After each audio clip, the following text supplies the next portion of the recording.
Hey everybody, thanks for joining us for today's episode of The Capitalist Investor. As always, you got Mark and D, also known as Diamond Hands Derek. What's up, Mark? How you doing? What's up, buddy? So we did a throwback episode for last week since we were too lazy to actually record a new one. Yep. So there was no Diamond Hands Derek at that point in time. Yeah, so that's rough. left out. So people might be thinking that maybe we dropped the name, but we didn't. It's still there. It still exists. It's catching on like wildfire. Yes, it is, man. All right, so here's what I want to talk about today. I want to talk about performance pimping. Mm-hmm. Pimping your performance. Oh, yeah. Dude, I've had people reach out to me on Twitter, send me little screenshots like, I was up 74% last year. Have you seen stuff like that? All the time.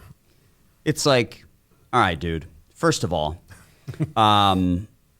90% of your money is in your 401k, and your 401k did 12% last year. Right. You want us to focus on the 10% of your money that you invested into your play account, and you got lucky because you put it in two different stocks. You know, they're kind of searching for an attaboy. Right. Mm-hmm. Right. So I want to talk a little bit about that. I want to talk about concentrated investment strategies versus diversified investment strategies. And, I think when you're looking at someone's performance, you need to be able to compare apples to apples. There's way too many attention seekers out there they're out there looking for an attaboy, fishing for compliments. And most of the time, I don't think the compliments are deserved, Yeah, no, I'm totally with you. And I think if there was ever a year to focus on that, I think 2020 was it, right? Yeah, right. Because all the craziness that we saw, both on the upside and the downside. You have all, throw in these meme stocks that you saw. You got Dave Portnoy in the mix. It's just a perfect storm of momentum stocks, right? All momentum. And, guys like you and me on the sideline kind of taking inventory of all this stuff. And it's like, hey, guys, this is not exactly how it's supposed to work. Yeah. And, going forward, it may not work that way. So you might want to be careful about building yourself up on Twitter, because you made one lucky stock pick, right? Yeah, right. You were all in Tesla, so Yep. you were up hundreds of percentage points. Exactly. Okay, dude, that's cool. But let's also mention that was just 10,000 of your 100,000. Right.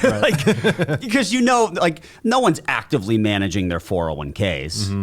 Now, when I say no one, that's a total generalization because there are a few people out there that have a brokerage link option within their 401k, and they are doing this. Mm-hmm. We happen to know someone in particular. I'm not going to mention any names.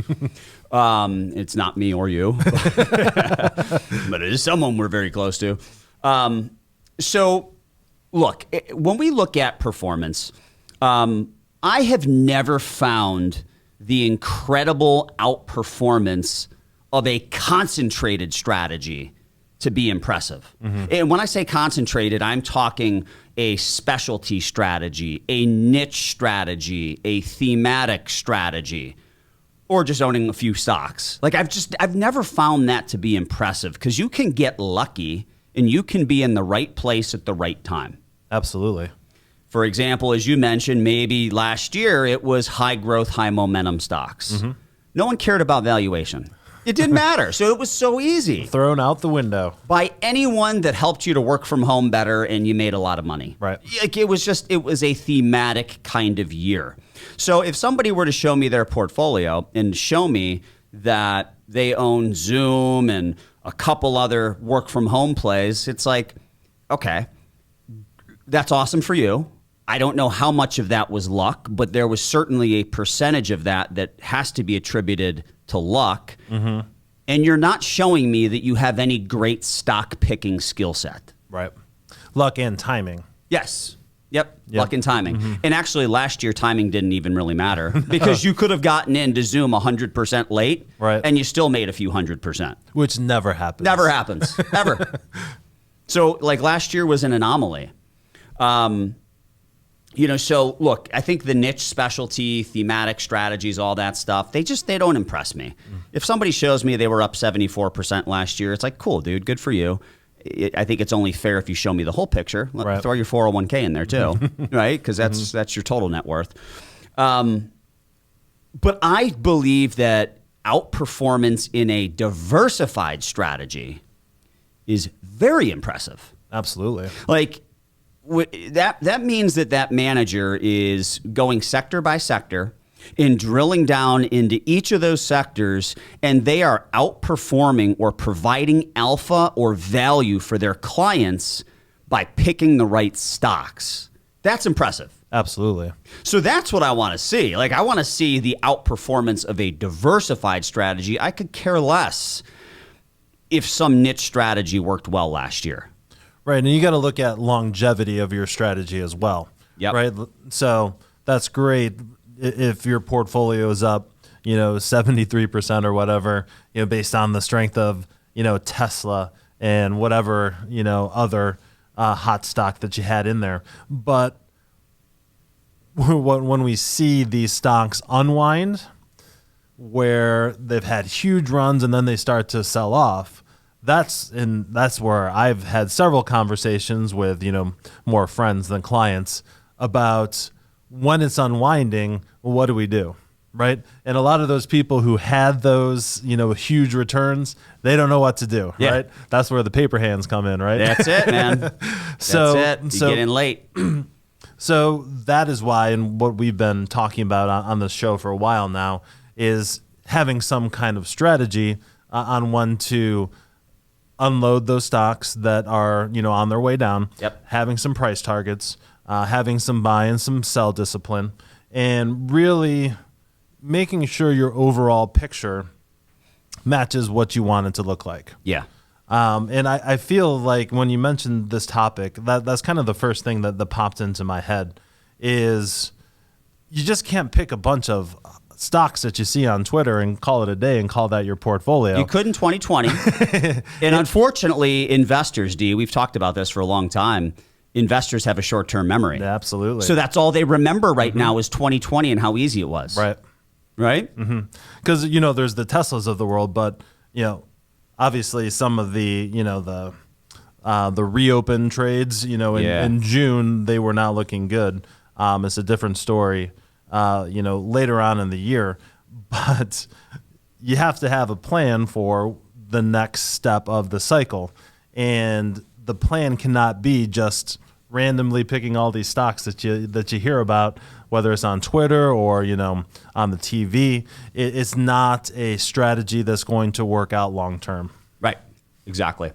So I want to shift gears. I want to talk a little bit about Cathie Wood from ARK Invest. Are you familiar with Cathie? I am, yes. Okay. So she was like the darling of Wall Street and Main Street and Silicon Valley over the course of the last year and a half, 2 years.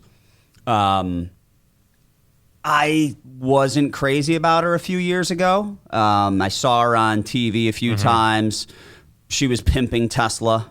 Tesla's going to $5,000 a share. And then people would fire back questions, and I really didn't think like she knew everything she should have known. Right. So I wasn't a huge fan, but nevertheless, whether I'm a fan or not, she grew her AUM from $4 billion with a B to $40 billion with a B last year because she saw so many inflows into her ETF, specifically her flagship ETF, ARKK. Right. That's the ARK Innovation ETF. That's an innovation ETF, D, right? So let's go back to what we just talked about. That is a thematic ETF. It invests in a specific theme. It is a niche ETF. So, Cathie Wood, everybody loved Cathie Wood. Everybody thought she was a genius.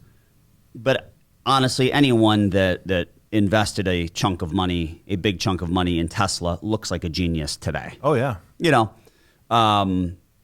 Because, the valuation still doesn't matter for Tesla. Or maybe it's starting to matter a little bit, because you have seen the stock pull back.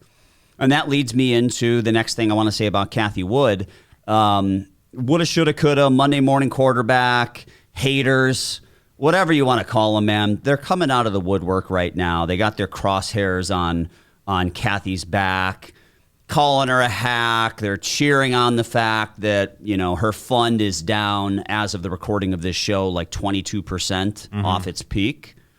which was just a few weeks ago. So that is a very fast drawdown. Now, as we're recording the show, the thing did rebound 10% yesterday. So it did recapture some of those losses. It was probably down 30%, before that rebound. But they're coming after Cathie Wood, right? And just to be clear, I'm not a Cathie Wood hater. I never thought she was the god of investing. I never really believed that. I watched her interviews on Tesla, and she was getting hit some questions that, in my opinion, being a guy who's done TV, looked like she sidestepped and really didn't answer the questions directly. Right. She kept going back to the 5 bullet points that she knew in her head. But her ETF, despite being down 22% off its peak, is up 150% year over year. Right. Okay. That's awesome.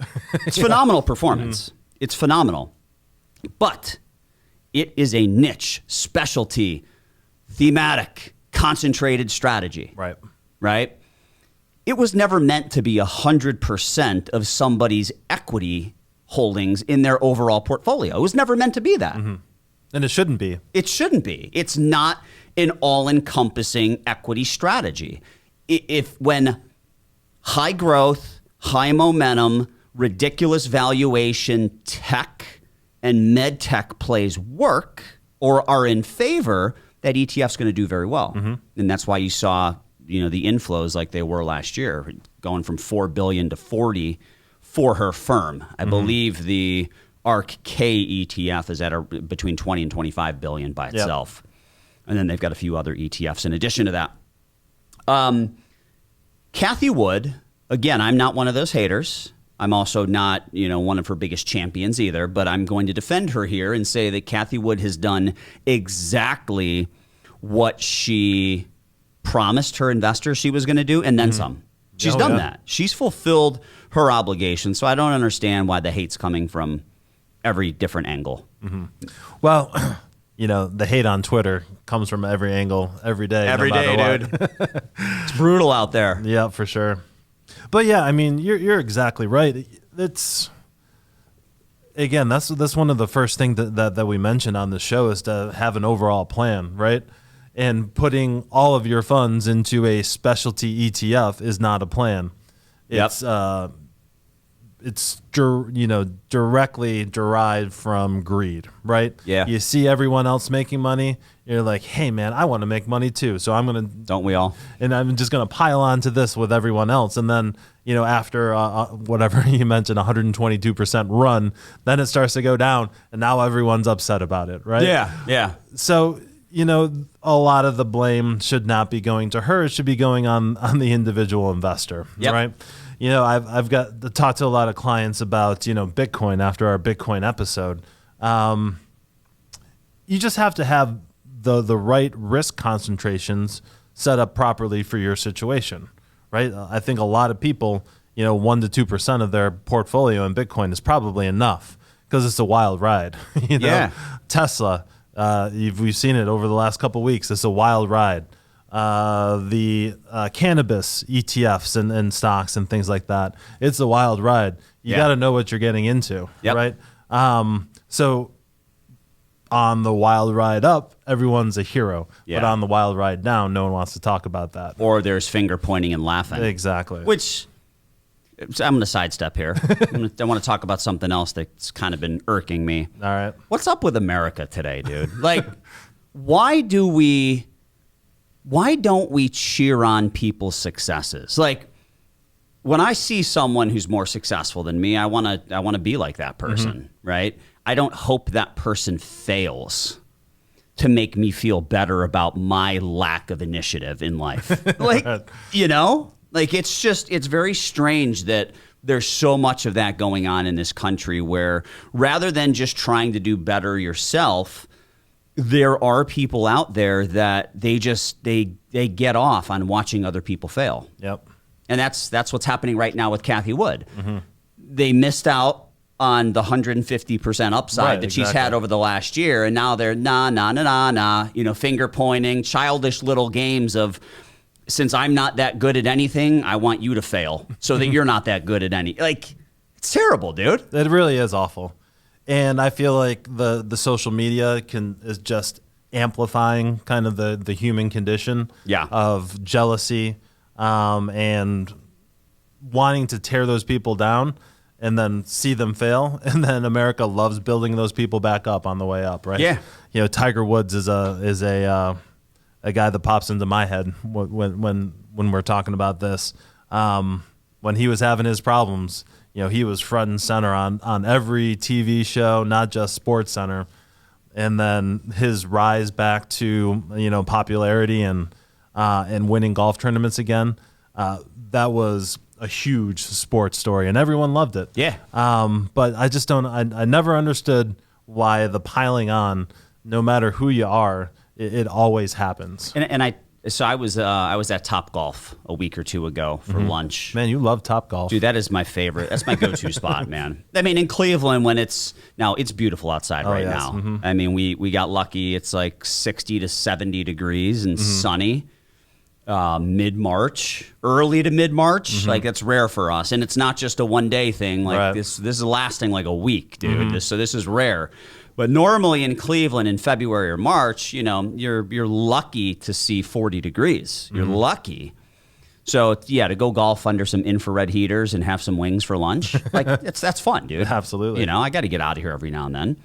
So I was there, and one of the servers dropped their entire tray, plates, glasses, everything. Everything just shattered. And most of the people were cool, but there were a few that like laughed and cheered and clapped. And it made me think, like, what miserable people you are. Like, really? Like, you're... Because I was a server, dude. You know, I was a server back in the day, and I dropped stuff before. Oh, yeah. And did I put my game face on and smile and laugh like I didn't care? You bet. Was I utterly embarrassed? You bet. Right. Was I pissed I had to go clean it? You bet. Oh, like... So it's you know, that's just another thing that I kind of noticed last week, where it's like, man, there are just some miserable people out there who they get off on seeing other people fail. It's not cool. Nope. Not cool. Back to Cathie Wood, and then we'll wrap up here. Again, I'm not her biggest champion, but I'm also not a critic. You know, I think she's done a fantastic job. She's built a fantastic business with a thematic strategy. The key is her strategy is not meant to be 100% of somebody's portfolio, right? Maybe it's 10%, maybe it's 25% of someone's equity exposure if you want to get a little more aggressive. The only way you can really have it as 100% of your strategy is if you're willing to take on a lot of extra risk. Right. Because it is a thematic or single factor or style kind of investment, you know? Growth has been in favor. All of a sudden, value is eating growth's lunch, you know? And when those things happen, some of those thematic investments can be left behind. Right. You know, so she's done a great job. She carved out a great niche for herself. And the haters are probably hating because they're pointing to the fact that, you know, now she's not doing all that great anymore. But who cares if it's 10% of your strategy? Right. Or 20, like, who cares? If it's 100% of your strategy, yeah, shame on you. You shouldn't have been 100%. And now I'm saying shame on you, but also kudos to you because you're up 150% over the last. You know, you made a concentrated bet, and that concentrated bet worked for you. You know, when we live in a world where all these concentrated bets are, you know, kind of rewarded and praised on social media or with your friends or whatever, it's easy to fall into that trap, like I said before. But if you want to be successful, you really need to get that plan together on where you want your risk to be. Yep. And I really, really feel that from 2020, one of the things that we lost touch on is that stocks just don't go up forever. No matter what. Yep. And I feel like a lot of people, and maybe some people that have just got into the stock game recently, they feel like if they pick a winning stock, that it's going to go up forever. Yeah. Forever and ever. I've had that conversation with several people. It does not work that way. Set a way out. You know, if that stock that you got drops by a certain percentage, are you getting out? Are you adding to the position? Yep. You know, a lot of people. I saw your spot on Charles Payne. That could be an opportunity to get back in. Yeah. If the stock you really like drops, especially with earnings. Yeah. You know, have that strategy in mind beforehand. But the strategy that you can get into a specialized position and that it's just going to continue to go up forever is not realistic. No, it's not realistic at all. So I guess the takeaway lesson here is be diversified and don't be a hater. Yeah. Don't be a hater, man. Like, if someone did better than you last year, like, congratulate them. Now, also take it with a grain of salt. That's an also key takeaway. Like, you got way too much performance pimping on some dude who picked one or two stocks with $1,000 of his money, you know, and the rest of his money in his 401k didn't do that. Right. You know. And keep in mind, too, just a quick stat before we go. Basically, of the mutual funds out there, this is a 2019 number. It's the best I could do. Only 29% of mutual funds in the stock sector outperform their benchmark. Which percent was that? 29%. Wow. So that means, you know, of all the professionals, there's lots and lots of money and people and time and effort going into those funds. I can tell you that for sure. Only 29% of them outperformed the index that they were compared to. I want to touch on that, and then we're wrapping up. But the index they were compared to, their respective benchmark, I can promise you that Cathie Wood's ARC Innovation ETF, the benchmark is not the S&P 500. Exactly. I can promise you that. Yep, and I think that's a major, major misconception out there. We're not just comparing all stocks out there to the S&P 500. Yep. All right, man. I want to wrap up by sharing some stats on our show, which I think are weird. Okay. Okay. So first of all, for all of you regular listeners and subscribers, thank you. We appreciate it. We love giving you guys timely info week after week after week. We release these shows every Wednesday morning. If you haven't hit the subscribe button, please do. But Derek, here's the stat I wanted to share. I was looking at who's actually listening to our podcast. 94% of our listeners, is that right? 94% of our listeners are on Apple iPhones. We can't attract anyone that uses an Android? Where are the Android listeners out there? That's crazy. How does this happen? Am I doing something wrong? Because Apple can't have a 94% market share, can they? They do in our podcast. So a quick call out to all of you. I mean, every single one of you who's listening has an iPhone, obviously. here's your homework assignment for the week. Go out and find someone who has an Android and make them download one of our episodes. We need to penetrate the Android market. I like it. Because we have failed to do so, and it has been brought to my attention. All right, everyone. As always, thanks for chiming in. Shoot any questions over to info@swpconnect.com. Write us that 5-star review. Shoot us an email. We may have a few hoodies left. Like I said before, you give us a 5-star review, send us a screenshot of what you wrote about us. We'll send you out some swag. I think there's a few hoodies left. We got some nice dry fit T-shirts, coffee mugs, all that stuff. So do us a favor, subscribe, write us a review, and we will talk to you next week.